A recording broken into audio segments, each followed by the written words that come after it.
Hello learners, ইংরাজি শিক্ষায় সকলকে স্বাগত। আজ আমি আলোচনা করব টেন্স সম্পর্কে। ইংরাজি ভাষা লেখা ও বলার ক্ষেত্রে টেন্সের গুরুত্ব অপরিসীম। তাই টেন্সকে ইংরাজি ভাষার প্রাণ বা সোল অফ ইংলিশ ল্যাঙ্গুয়েজ বলা হয়ে থাকে। ল্যাটিন শব্দ টেম্পাস থেকে টেন্স শব্দের উৎপত্তি।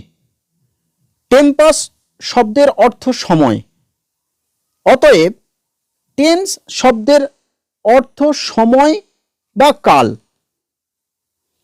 যদি টেন্সের আমরা সংজ্ঞা দিই তাহলে কি হবে? বিভিন্ন সময় প্রকাশ করতে ক্রিয়ার বিভিন্ন রূপকে টেন্স বা কাল বলে। যেমন আই গো, আমি যাই; আই ওয়েন্ট, আমি গিয়েছিলাম; আই শ্যাল গো, আমি যাব।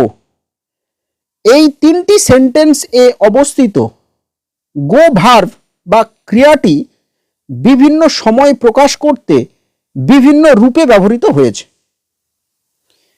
ক্রিয়াটি কখন ঘটছে বা কখন ঘটেছিল বা কখন ঘটবে, এই বিষয়গুলি আমরা জানতে পারি ক্রিয়ার কালের উপর নির্ভর করে।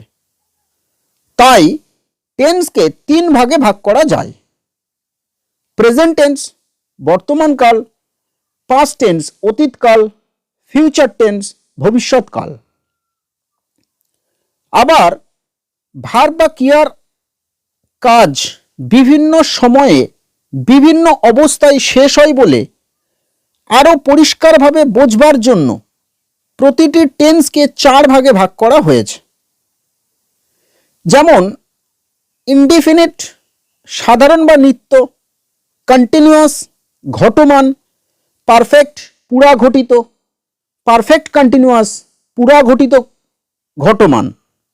ছকের বাঁদিকের বিভাগগুলি টেন্সের প্রধান বিভাগ আর ডান দিকের বিভাগগুলি প্রতিটি টেন্সের সাববিভাগ। তাহলে প্রধান টেন্সের সাববিভাগগুলি হল প্রেজেন্ট ইনডিফিনিট সাধারণ বর্তমান, প্রেজেন্ট কন্টিনিউয়াস ঘটমান বর্তমান, প্রেজেন্ট পারফেক্ট পুরা ঘটিত বর্তমান, প্রেজেন্ট পারফেক্ট কন্টিনিউয়াস পুরা ঘটিত ঘটমান বর্তমান। ঠিক একইভাবে পাস্ট ও ফিউচার টেন্সকেও একইভাবে উচ্চারণ করা হয়। যেমন past indefinite, past continuous, past perfect, past perfect continuous. তেমনভাবে ফিউচার টেন্সে future indefinite, future continuous, future perfect, future perfect continuous. আমি এখন আলোচনা করব প্রধান বিভাগগুলি সম্পর্কে। প্রেজেন্ট টেন্স যে ভার্ব বা ক্রিয়ার কাজ বর্তমান সময়ে বা বর্তমান কালে নিষ্পন্ন হয় সেই ভার্ব বা ক্রিয়ার প্রেজেন্ট টেন্স হয়।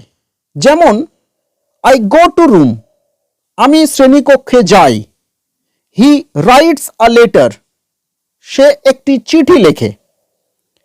এই সেন্টেন্স দুটির ভার্ব গো ও রাইটস বর্তমান সময়কে নির্দেশ করছে, তাই সেন্টেন্স দুটি প্রেজেন্ট টেন্সে আছে।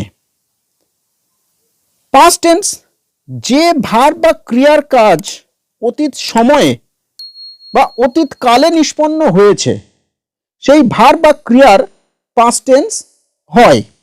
যেমন আই ওয়েন্ট টু ক্লাসরুম, আমি শ্রেণীকক্ষে গিয়েছিলাম; হি রোট আ লেটার, সে একটি চিঠি লিখেছিল।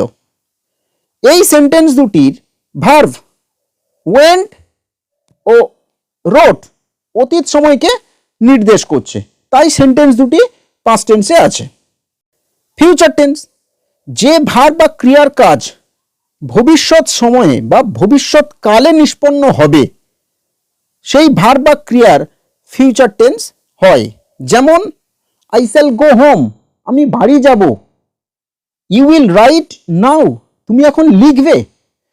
এই সেন্টেন্স দুটির verb shall go, will write ভবিষ্যৎ সময়কে নির্দেশ করছে, তাই সেন্টেন্স দুটি ফিউচার টেন্সে আছে বা ফিউচার টেন্সে লেখা হয়েছে।